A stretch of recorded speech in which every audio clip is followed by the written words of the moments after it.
আজ আমরা এমন এক অলৌকিক ঘটনার গভীরে ডুব দেব, যা ইসলামের এক মহান স্তম্ভ। ইমাম আহমদ ইবনে হাম্বলের জীবনকে চিরস্মরণীয় করে রেখেছে। সালটা ছিল 800 খ্রিস্টাব্দের মাঝামাঝি। মুসলিম বিশ্বের অন্যতম শ্রেষ্ঠ আলেম, যিনি হাজার হাজার হাদিস মুখস্থ রেখেছিলেন, সেই ইমাম আহমদ ইবনে হাম্বল রহমতুল্লাহ তখন বার্ধক্যে উপনীত। এক শীতের সন্ধ্যায় তিনি এক প্রত্যন্ত শহরে এসে পৌঁছালেন।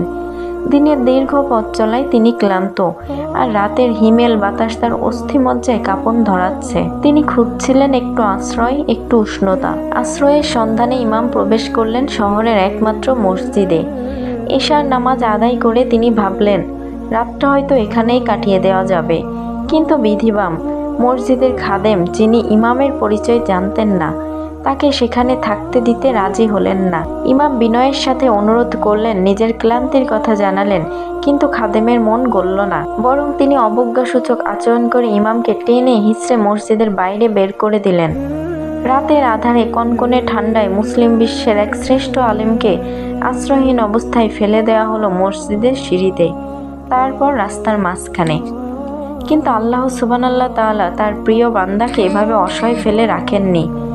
মসজিদের পাশেই ছিল এক রুটিওয়ালার ছোট্ট দোকান। রুটিওয়ালা ইমামের এই করুণ দৃশ্য দেখে ব্যথিত হলেন। তার মন মায়ায় ভরে উঠল। তিনি এগিয়ে এসে ইমামকে নিজের ঘরে আশ্রয় দেওয়ার প্রস্তাব দিলেন। ইমাম আহমদ, যিনি কিছুক্ষণ আগেও চরম অবজ্ঞার শিকার হয়েছিলেন, এই সাধারণ রুটিওয়ালার উদারতায় মুগ্ধ হলেন। তিনি রুটিওয়ালার ছোট্ট উষ্ণ ঘরে আশ্রয় নিলেন, যেখানে রুটির সুঘ্রাণ আর মানবিকতার উষ্ণতা তাকে ঘিরে ধরল। ইমাম আহমদ লক্ষ্য করলেন এক অদ্ভুত বিষয়। রুটিওয়ালা তার প্রতিটি কাজের ফাঁকে আটা মাখার সময়, রুটি সেকার সময়, এমনকি যখন তিনি চুলার আগুন ঠিক করছিলেন, তখনও তার ঠোঁট নড়ছিল।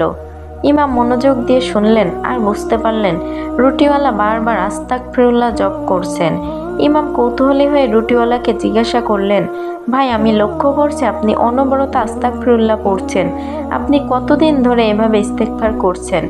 রুটিওয়ালা বিনয়ের সাথে উত্তর দিলেন, অনেক বছর ধরে হুজুর, এটি আমার নিত্যদিনের আমল। ইমাম আবার জিজ্ঞাসা করলেন, এর ফলে আপনার জীবনে কোনো পরিবর্তন এসেছে কি? আপনার কোনো দোয়া কি কবুল হয়েছে? রুটিওয়ালা এক দীর্ঘ শ্বাস ফেলে বললেন, হুজুর, আমার জীবনে আল্লাহর অশেষ রহমত বর্ষিত হয়েছে। আমার সব দোয়া আল্লাহ কবুল করেছেন, শুধু একটি দোয়া ছাড়া। ইমামের কৌতূহল আরও বাড়ল। তিনি জিজ্ঞেস করলেন, সেই দোয়াটি কি ভাই? রুটিওয়ালা তখন অশ্রুসিক্ত নয়নে বললেন, আমি আল্লাহর কাছে অনেক বছর ধরে দোয়া করছিলাম যেন মৃত্যুর আগে একবার জগৎ বিখ্যাত আলেম ইমাম আহমদ ইবনে হাম্বলকে নিজের চোখে দেখতে পারি। এই কথা শুনে ইমাম আহমদ আর নিজেকে ধরে রাখতে পারলেন না। তার চোখ দিয়ে জল গড়িয়ে পড়ল। তিনি আবেগাপ্লুত কণ্ঠে বললেন, সুবহানাল্লাহ, আল্লাহু আকবার। ভাই, আমি আহমদ ইবনে হাম্বল। আল্লাহ আপনার দোয়া কবুল করার জন্য আমাকে টেনে হিঁচড়ে আপনার কাছে নিয়ে এসেছেন। মসজিদের খাদেম আমাকে অবজ্ঞা করে বের করে না দিলে আমি হয়তো আপনার এই ইস্তেগফারের মহিমা এবং আপনার এই পবিত্র দোয়ার কথা জানতে পারতাম না।